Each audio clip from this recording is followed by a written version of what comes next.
સુરતની નવી સિવિલ હોસ્પિટલને મળેલી કેબલ કાર શોભાના ગાંઠિયા સમાન બની છે।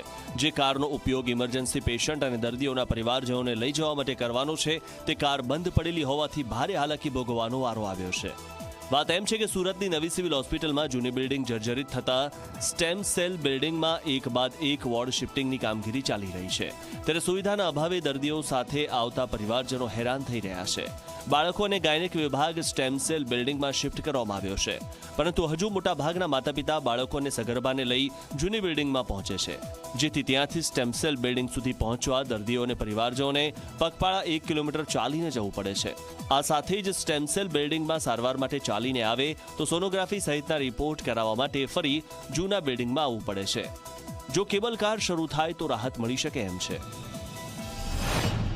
જે દર્દીઓને હાલાકી પડી રહી છે, ચાલીને આવવું પડે છે, એ બાબતે સુપ્રિન્ટેન્ડન્ટ શ્રી અને આરએમઓ શ્રી દ્વારા જરૂરી પગલાં લેવામાં આવી રહ્યા છે અને વધુમાં કયા વાહનની વ્યવસ્થા કરવામાં આવે અને કેવી રીતે આ બાબતે આગળ કરવામાં આવે તેની જે છે એ ચર્ચા વિચારણા ચાલી રહી છે।